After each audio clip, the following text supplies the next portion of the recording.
All right. Whoa. Just a wee bit. Well, good evening, ladies and gentlemen. We'll go ahead and call this workshop to order. For the record, all members of council are present and accounted for. And we'll begin with the Pledge of Allegiance. If you're able, please stand and join us. Pledge allegiance to the flag of the United States of America and to the republic for which it stands, one nation, under God, indivisible, with liberty and justice for all.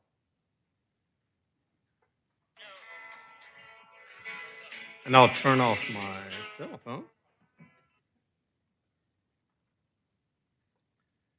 So this work session will begin with the ethics ordinance. Mr. Lagerbloom, would you like to begin?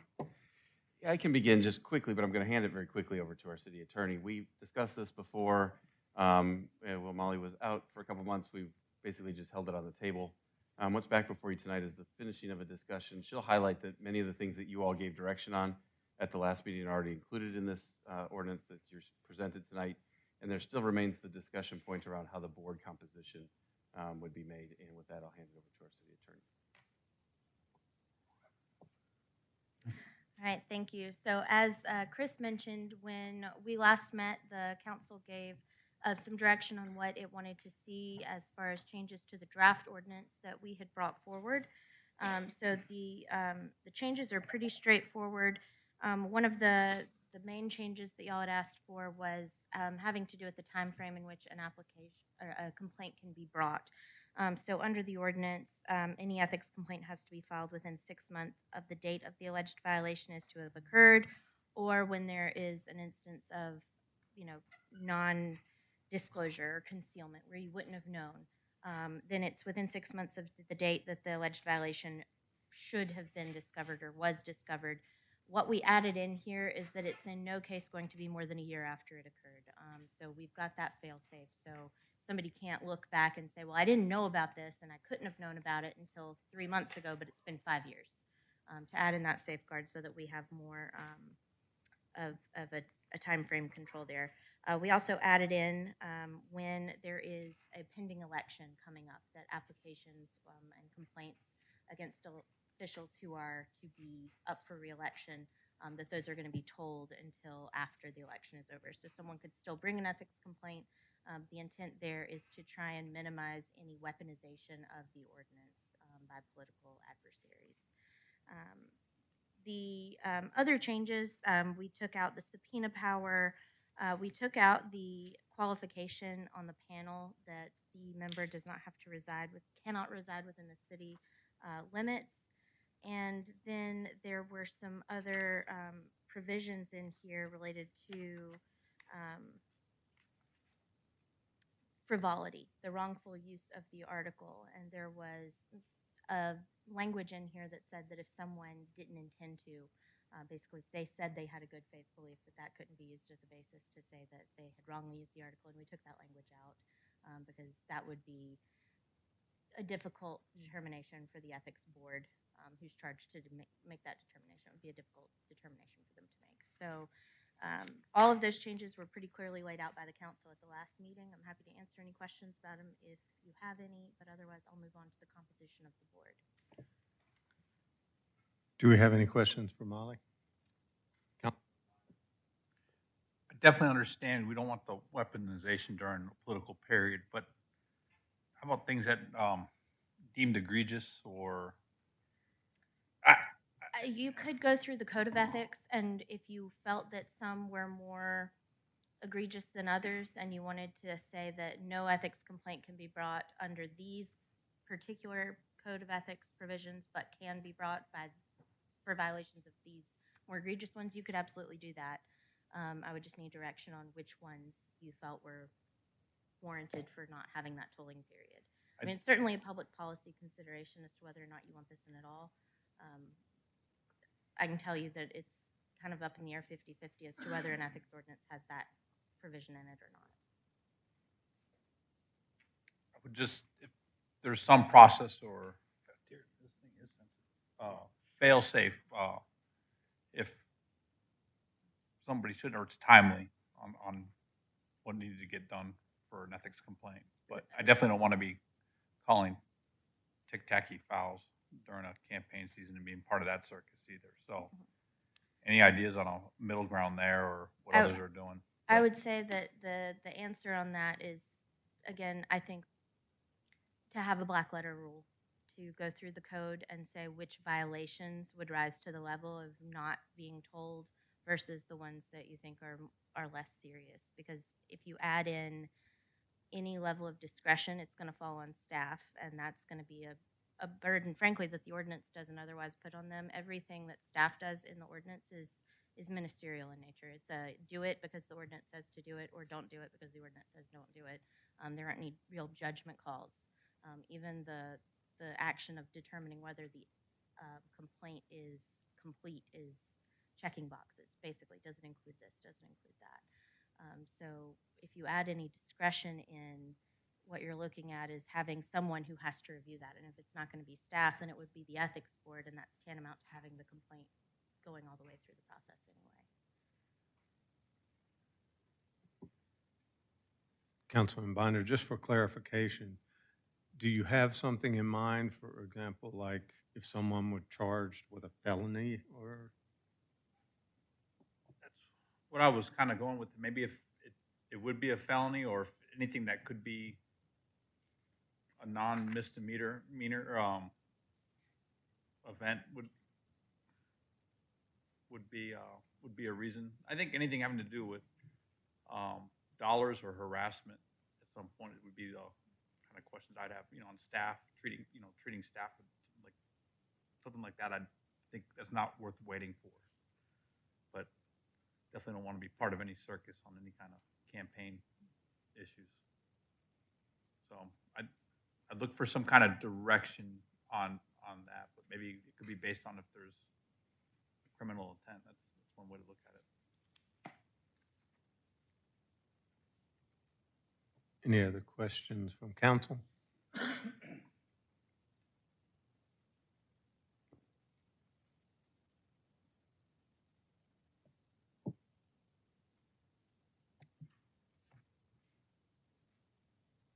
So I'm looking at the code of conduct just to see if anything jumps out at me so that I can address it while we're in this meeting.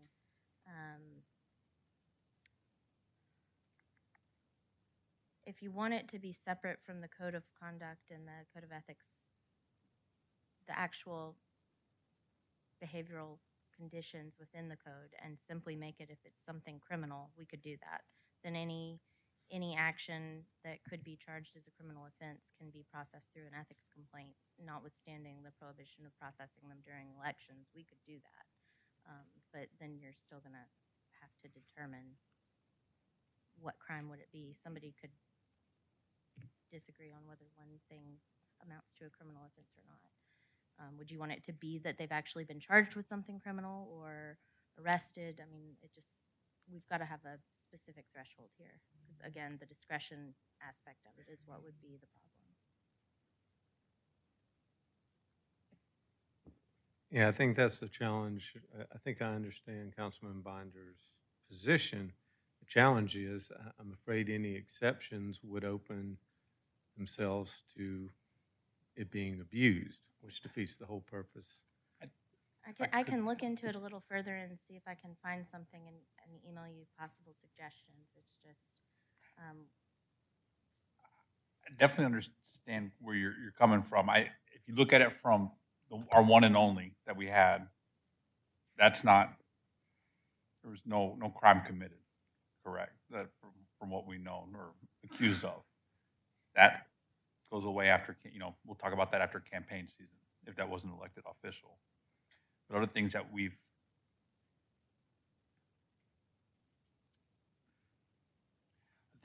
seen that are not elected officials, or even, come across our desk where we're taking care of our staff, I wouldn't want that to say, well, we got to handle that after election season. So I'd actually put the onus on y'all to make me feel more comfortable on there, that there is a line that, hey, that y'all, if y'all can find, I'm backing with the intent of what you're saying, but I don't want to say, hey, we got to hold off, even though we know this we would want to take action rather quickly. And things that we've had to deal with in the past through executive session and all those that wasn't related to board members per se, but people were related to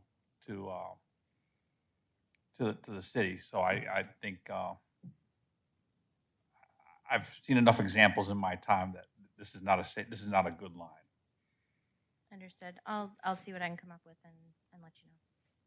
And kind of, this is a workshop. We're not voting on it this evening, but I think I'd be helpful for staff to know whether council believes that is the course they want to follow.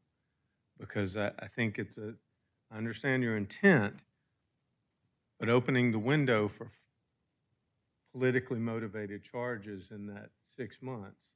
I mean, if it's a criminal, if it's something we have to deal with as an organization because someone has done something to our staff, we'll be dealing with that regardless. So I'm curious whether it is council's will in general that we create some kind of exception. Councilman Will? So if it's criminal, it's going down a completely different path anyway. That's got nothing to do with ethics, right? So I'm not sure we're trying to make that delineation there, because if it's criminal, it's criminal. It's coming out in the public. It is what it is. So I don't know why we would make that delineation, I guess is what I'm saying. It's not like we're going to say we're not going to talk about it because it's criminal. It's going to be all over the place. So it is what it is. I agree. I mean, it could be both. I mean, I've seen instances where an ethics charge is brought against someone who also had criminal charges, or the basis for the ethics charges could rise to the level of taking criminal action against someone, even if it never comes to fruition. So could we make But the simple delineation to say that if it's criminal, there is no waiting period for an election cycle? It is what it is. If it's not criminal, then it's a wait. I mean, the problem is whether it's a criminal act or not doesn't necessarily mean that it violates the ethics ordinance. That's the issue. So you could say that someone committed a crime, I don't know, DUI. That's not necessarily. I mean, it could. I'd have to go through the code right now, but there are crimes that could be committed that wouldn't rise to a valid ethics complaint. Like if I stole Donald's cookies right now. So, I mean, I can try and write in something that makes that clear, that it won't preclude action. But the only alternative would be that if there is an ethics complaint brought against a currently elected official that is up for reelection, that it has to seek approval to move forward depending on somebody's judgment. It could be council action, but then I don't think y'all get along pretty well, but that goes to the political motivation. It might not be you as a council. It could be a future council. And to say that the member who's accused, or even the accusing member, sometimes it's council against council member, to say that those members have to recuse for it to be approved, that's not really going to provide much of a safeguard either. So I'm trying to brainstorm, but that's not something that I'd really tried to separate out. When I've seen this done, it's pretty much been an all or nothing approach. And there are pros and cons to both. You know, if you allow it to move forward on all counts, then there could be some weaponization, but it also provides transparency and accountability immediately. And you could have ethics complaints that are not frivolous, that are brought during an election cycle that aren't weaponizing the ethics code. It's truly a valid ethics complaint. And if you have this kind of a provision in there, then there is a delay. And they could have already been, reelected to the office when, if that had all been brought to light with it not being delayed, that might not have happened. So there are definitely, pros and cons to this whole situation. Dividing it out isn't, based on what I'm trying to think of right now, I don't know that even saying if it's criminal, it can move forward really works. Well, I'll try to speak more clearly. We had an example with somebody that was on a board of a partner organization and was in a inappropriate, or maybe inappropriate comments towards staff. So we've had examples of that.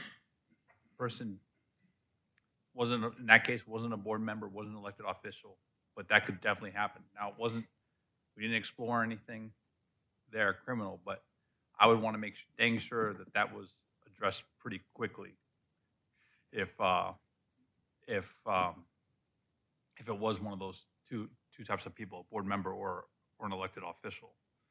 I just, Well, there wouldn't be an exemption for a board member because they wouldn't be seeking reelection. So any of your you're appointees. taking care of one of the two. Yeah, that's true. So- We could add in an exception for personnel matters. Any allegation of an ethics complaint involving city personnel, you could. Personnel or money, I think, are immediate grounds, and if it wants to go from the desk of the city manager for us to vote, I think that's a step better that I'd feel comfortable with, as opposed to a go, no go based on a date. But we shouldn't put blinders on during a timeline for it. But Mayor Pro Tem Merkel. Yeah, I think Ms. S1 hit on it. You know, there's ethics violations or accusations that are not criminal. And when you talk about a 6-month election cycle, if somebody brought something up accusing me, I might want to clear my name quick in that election cycle versus, hey, we'll get to it in 7 months and let it hang over my head, which is probably more damage than anything else. So I would like to see the accused have some say, maybe as into, you know, when the case is heard as well.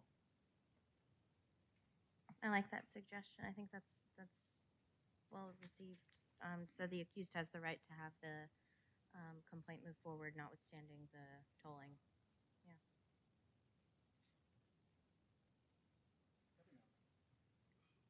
Any other comments from council?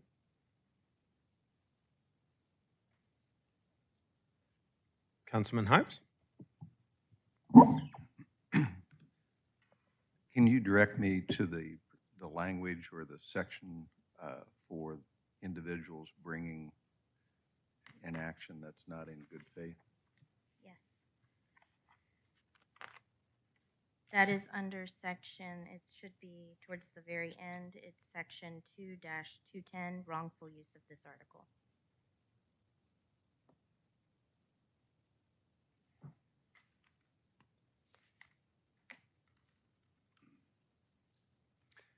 In comparison to other jurisdictions, do we feel like the repercussions of bringing an action that's not in good faith, that we have beefed up this section appropriately? Yes, I think so. Because I think one of the biggest disincentives to bringing something as a political action is for an individual who's been exposed as bringing something as a political action to pay some kind of a price. I'm not saying dollar price, but there be some downside to that. So, you know, I would encourage that section to be as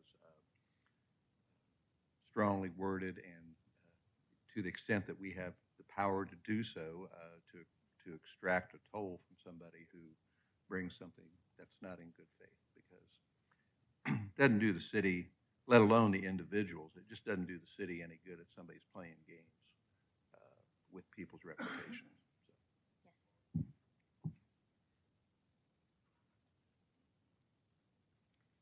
Any other feedback or questions? All right, well then I will move on to the composition of the board. So when this was first brought before you, we went over what the ordinance included and what I'd changed it to. So I'm going to ask if we can get the presentation that I prepared up.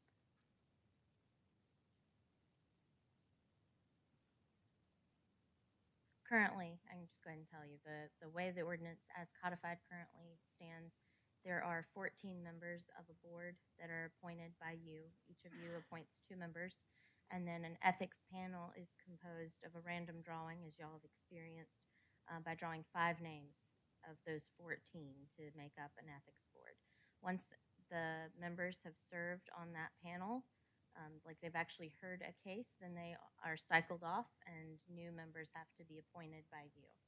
So that is the current composition of the ethics board and the ethics panel. What the draft as currently prepared provides is that the city council will jointly appoint no less than 6 and no more than 12 individuals. And the crux of the qualifications is mostly the same as what you currently have. The difference was that we had said that they had to be lawyers. This is similar to what Milton uses.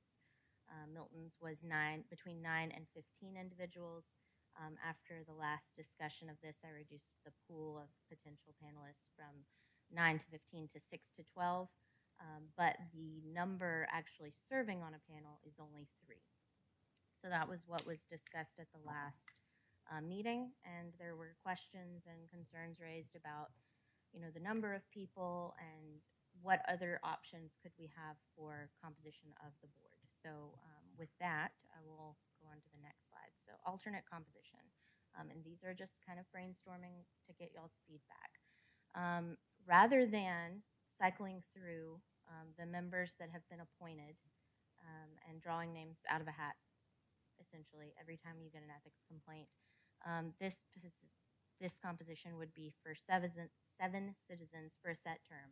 So you would each appoint a member, and they would serve on the board of ethics for a set term, let's say 4 years.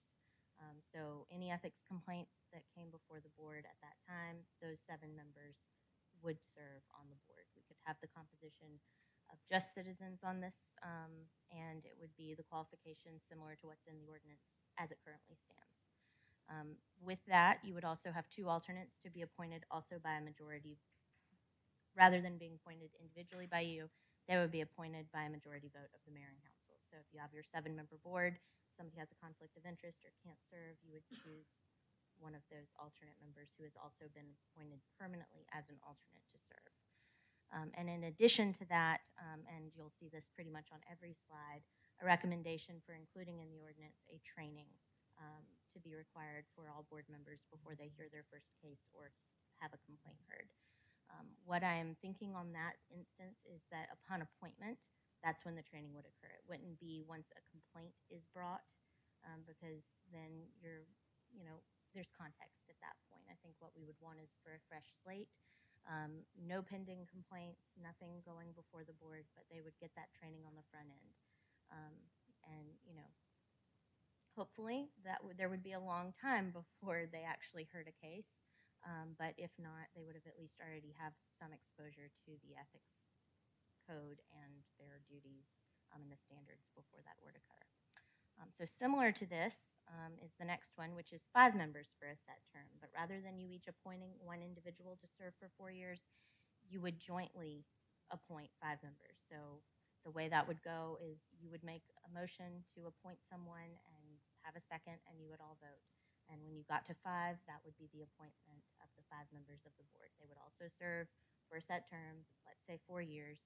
We would have 2 alternates appointed in the same manner, just a majority vote by the council with the same kind of training that I was talking about. A third alternate would be 5 members, also for a set term. Each member would be appointed by the majority of mayor and council, but this one is slightly different.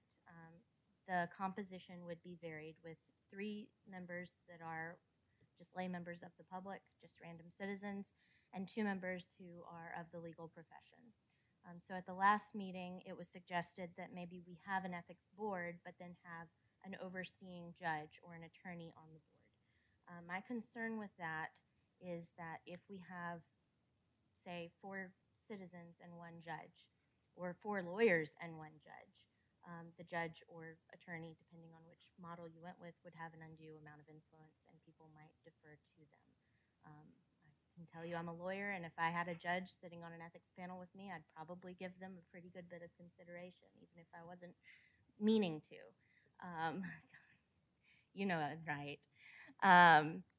But if you have 2 members from the legal profession on fairly even footing, then it's providing different perspectives without it being overbearing while still being balanced with the citizen appointees. So I thought that was a kind of a happy marriage of the 2 ideas while providing a little bit more flexibility. The alternates in this case, you would have 1 alternate from the legal profession and 1 citizen alternate, and again, with training before any case is actually heard. So those were the alternates. The idea of having a more permanent board as opposed to what is currently in the ordinance or the draft that is the Milton model would be that if we had more ethics complaints come in, which again, fingers crossed that does not happen, you would have members on the board who have more experience handling it. It's not someone coming in cold, having never heard a case before. They would have context, they would have had the training, and they would know more what they were getting into. Mayor Pro Tem Merkel. Thank you, Molly. All right, so, sorry, I keep getting this tickle. My first choice is the first one, which you call the Milton model. And the reason that I do lean that way is because, again, even in our prior discussion about politically motivated, if you have a council led by 4 people who have decided they're just going to do their thing when they want to do it, they would also have appointees to the ethics, which would give them an opportunity as council members to weaponize the scenario because they have a direct line to the person they've chosen. So I'd like to take that off the table to avoid any consideration down the road of that potential. I think it lines up too well for something like that to be used in a political attack, if you will. So that's where I am. I prefer the first one. You can tweak it how you want. You can say 3 lawyers, 6 lawyers, 9 lawyers, whatever, but they would come from outside, number one. And number two, most people won't know who they are.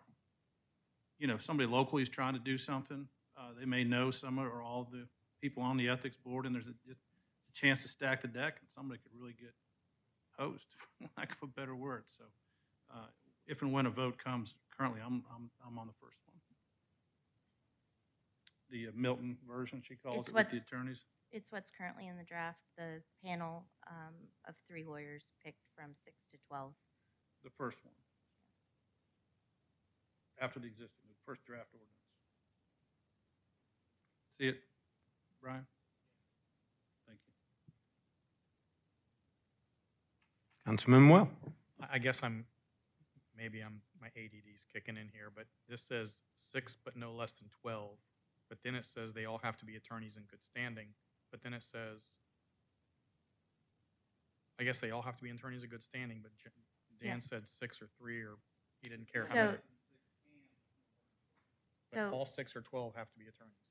yes, the full panel is attorneys. So you might have 12 people on a list. They are all attorneys. They are all in good standing. They all are litigators. And I raised this objection not objection, but question the last time is, do we really think we can find 12 attorneys outside of the city of Alpharetta that are willing to do this? Yes. We do? Milton has it with no problem, and they actually have between 9 and 15. Okay.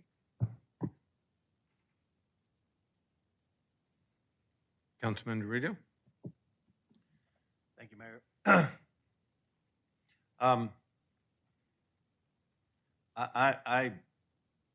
I look at the Ethics Commission of any local municipality like Alpharetta as one that should have some citizen participation in it. I understand the Mayor Pro Tem's concerns about weaponizing, but frankly, attorneys from outside the city, the same thing could happen. I'm not saying it would. It probably has a much unlikelihood of happening with attorneys, but it could still be weaponized by political influence, okay, for whatever reason. And I'm not talking about this council. I'm talking about future councils. You talked about Molly trying to not create an avenue for weaponization of the Ethics Commission. I also think that the ethics complaints that would be filed at the city level that are non-criminal related are ones that the citizens of Alpharetta should have control over. The biggest ethics commission for elected officials, which pours down into their appointments on the boards, is the election booth. And so if someone is unethically managing their office, the vote is going to ultimately make a decision to remove them from that seat, right? I was on the council years ago when we actually removed the sitting council member. I think it was the first in city history, for good reason. And so a lot of citizen participation in that decision. It was a very tough decision by the council when you consider removing or an elected official that the voters put in office. And so I want to be sensitive to making sure that I definitely don't like the outside the city attorneys coming in and judging ethics complaints at the local level. I like the idea of having, frankly, citizen participation appointed by the council, and possibly, the city identify a list of attorneys that one gets selected to oversee the process of that ethics complaint with the selected ethics board members, to make sure that they follow proper processes and fairness on both sides, both the complainant and the one who is defending themselves. I just think it should be more citizen participation from citizens of Alpharetta. I don't like giving up authority from the local level to people outside the jurisdiction who have no real personal interest in Alpharetta. And I do think that may lend itself to even to more weaponization, because they have nothing to lose. They have nobody to account to.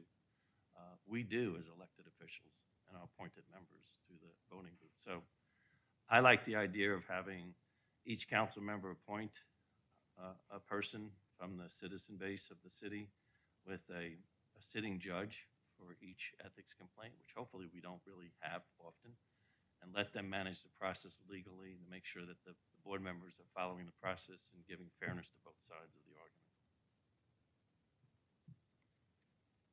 Councilman Binder? For the requirements that, as far as the contributions in any business, is that for the person and their business, the attorney and their business, their partnership? Yes.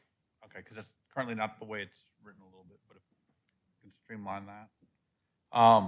Yeah, I think I mentioned it the last time, but I'd prefer it stays within the jurisdiction of Alpharetta. I don't think the attorneys have a monopoly on common sense.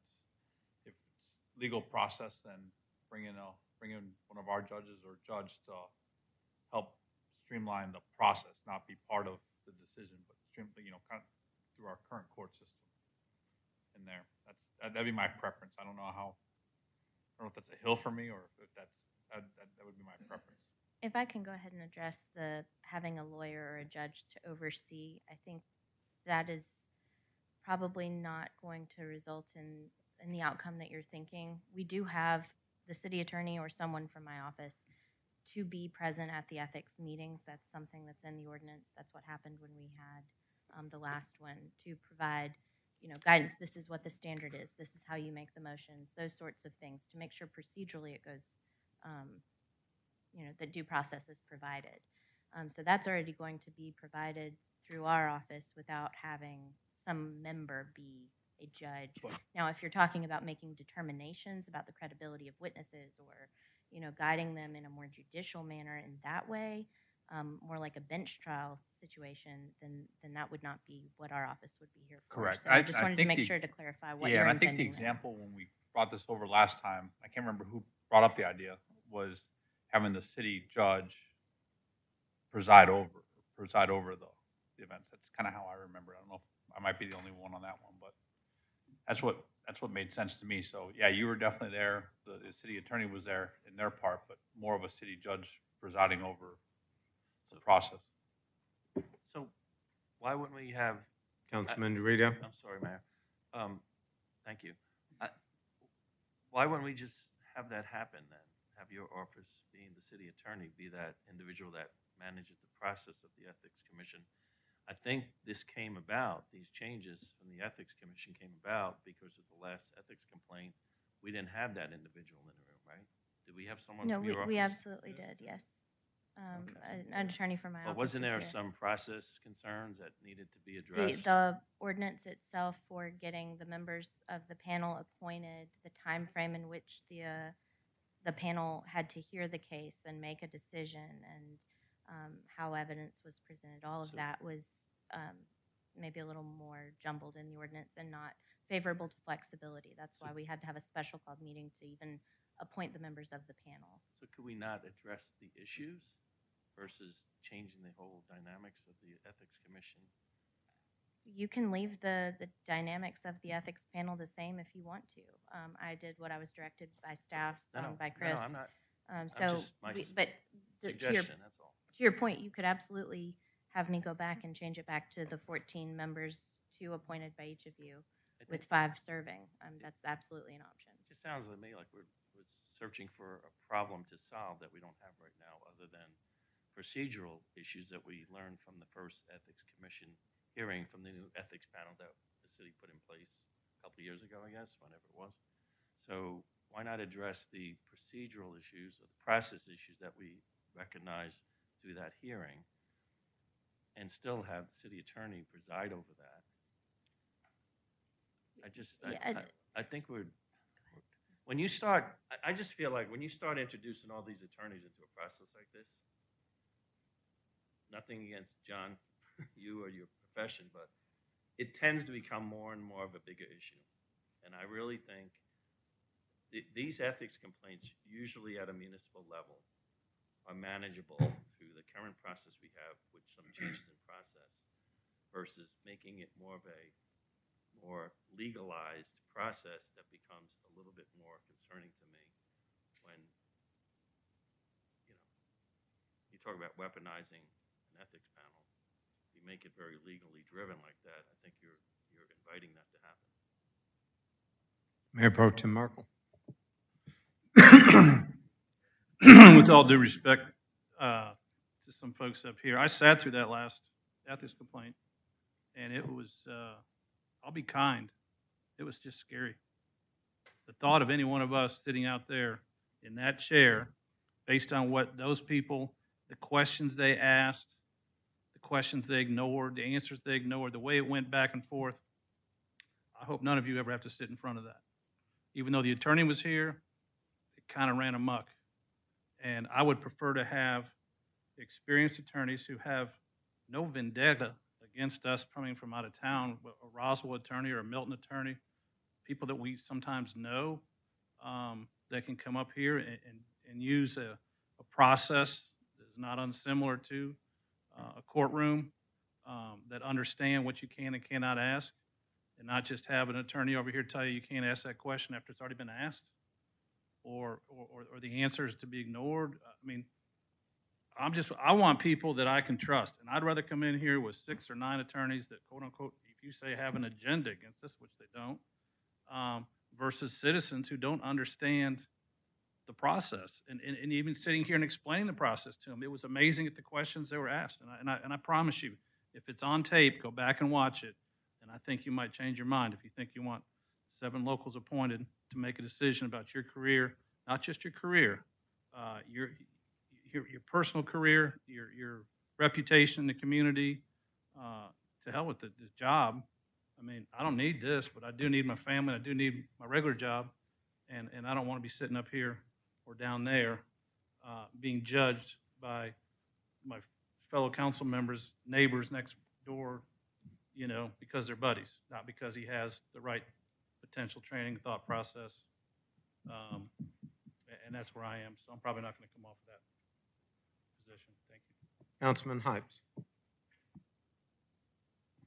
Well, Ms. Eswine, you're looking for direction, and I favor the original proposal.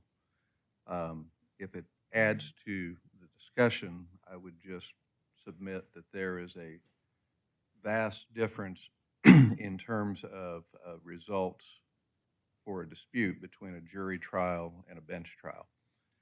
When you submit something to a judge who interprets ordinances and applies ordinances and statutes, he's operating or she is operating, within the confines of what's being charged. And if you put it to a jury, it just depends on what day it is, who your jury is. So I accept the observations of my fellow council members, but I would also say that in the world of resolving disputes, most disputes are getting resolved in private arbitration. And arbitrators are, for the most part, attorneys. And they do that because they understand what's admissible, what's not. They understand the reading of the statutes. If somebody up on this panel is charged with something, it's going to allege a specific violation. And it may come down to what's the definition of you having a substantial interest, which means a certain percentage of voting stock within something that you're voting on here before you. Some people who read and interpret these ordinances that we would potentially be charged with will process that information differently than a 7-person residential jury. And there's a reason we don't get 7 people together to resolve disputes where somebody's alleged to violate a statute, that we get attorneys who are arbitrators. There's reasons we have bench trials, and I will echo Mayor Pro Tem. You know, it would be a sad day if any of my colleagues sitting up here fell on the short end of a 3-2 because somebody misinterpreted a statute, and then you can't unring that bell on the internet for the rest of your life. I mean, on the internet, you were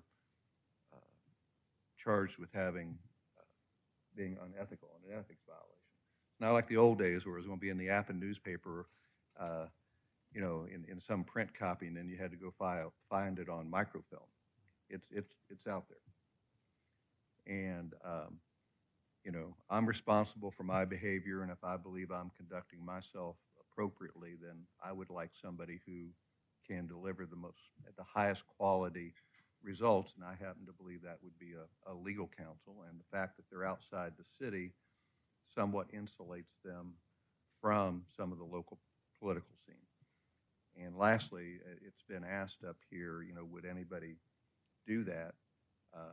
And I can't speak for anybody else, but I would be flattered if my Johns Creek neighbors, my Milton neighbors, approached me and said, would you like to sit on an ethics panel? For one thing, they would be validating what they think about me as sitting on that panel. And I believe there were many, many folks who would be qualified to do that and would accept that responsibility. So you're looking for guidance. That's my suggestion, and that's my rationale.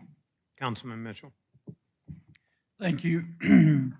I've sat here and I've heard both sides of the argument, and I've actually kind of switched my views based on 2 things. I had a neighbor who sat on the previous board, the previous hearing, and she's a smart lady, well-educated lady, but she thought the last hearing it was confusing to her.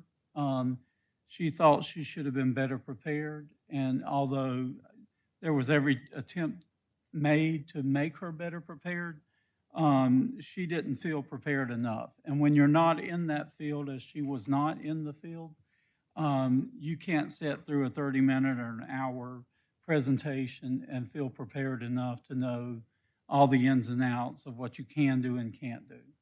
And so for that reason, I'm leaning more toward an arbitrator that is an attorney to lead this. I would feel better if we only had like 3 lawyers, so it doesn't drag on forever. Lead the cause, and I hope we never have to do this. But in the event of it, I could support 3 attorneys hearing the ethics case. All right. Thank you. And Mr. Mayor, just to provide clarification, there would only ever, under the current draft, only be 3 hearing a particular complaint at a time. Thank you. So out of the panel, only 3 get picked. Okay. Thank you. Yeah, and I think everybody has some good points.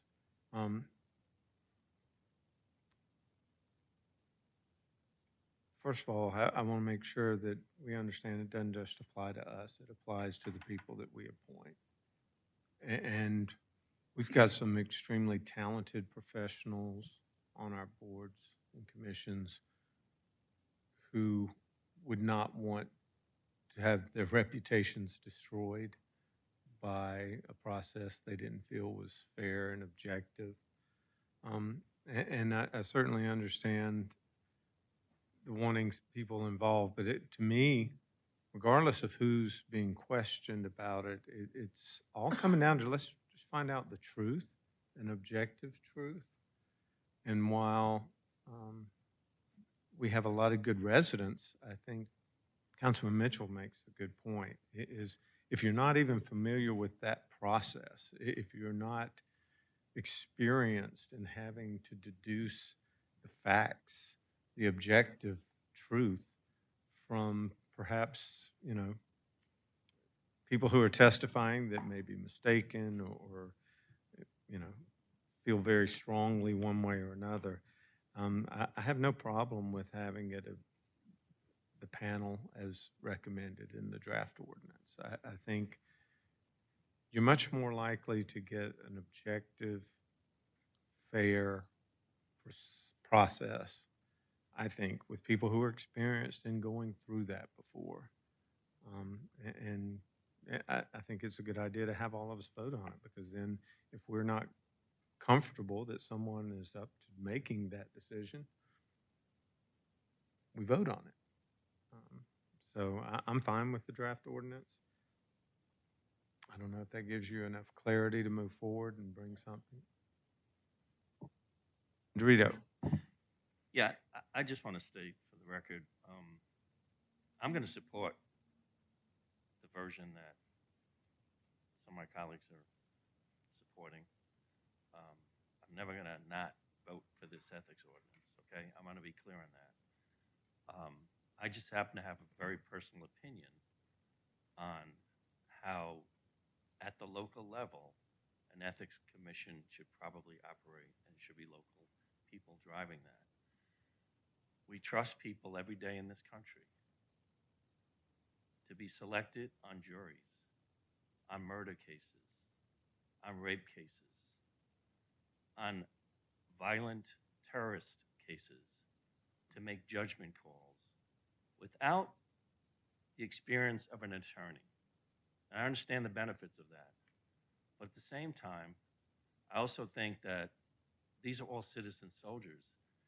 And I believe that versus focusing on those probably few individuals in any community around this country that may not be able to operate properly under an ethics commission format,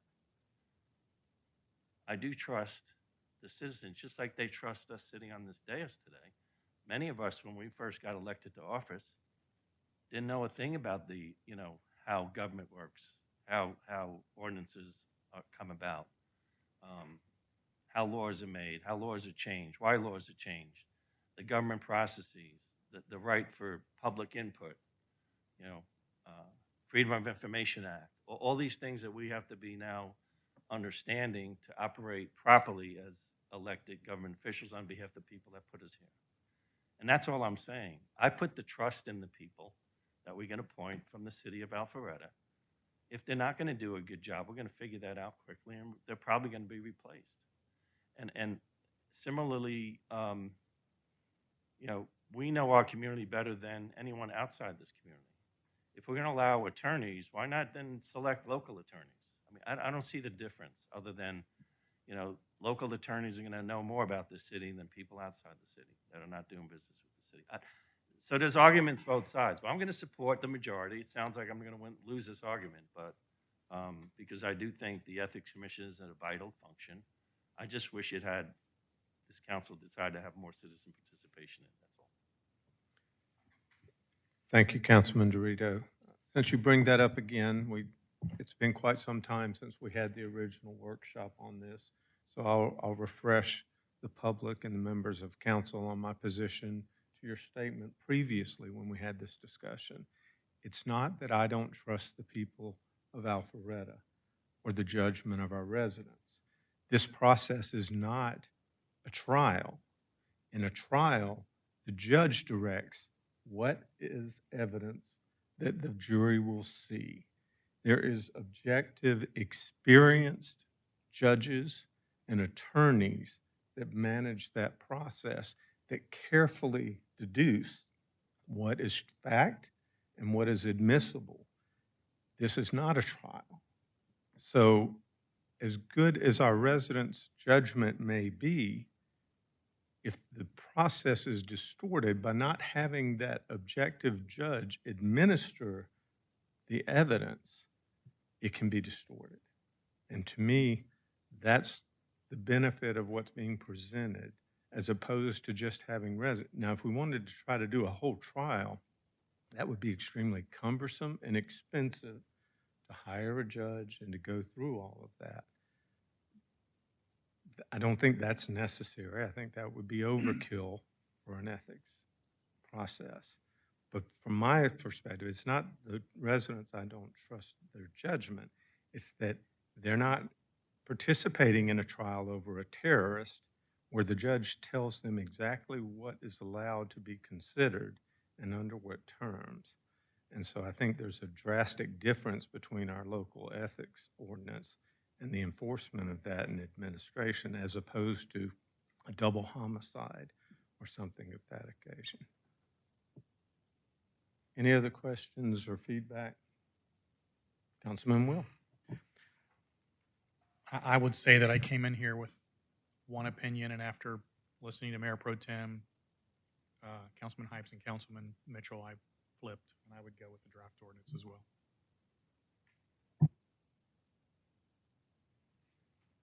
Staff have clear enough direction? We do, and I'm answering on behalf of the city attorney who's done most of the presentation, but yes, there's clear direction to us, and we'll bring something back to you for your consideration. Okay, thank you. And I noticed that on the agenda, we have an executive session if necessary, but since we're scheduled to have a council meeting in 5 minutes. Yeah, so, oh goodness, we're going to have to tweak these things. Yeah, we do have 2 topics for an executive session tonight. At this point, since we're within 5 minutes of the beginning of the other meeting, I would just suggest we wait and do that meeting.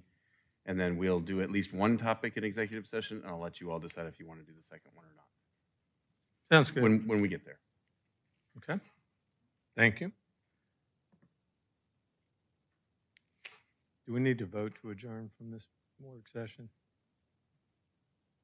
Okay, that being said, this work session is adjourned.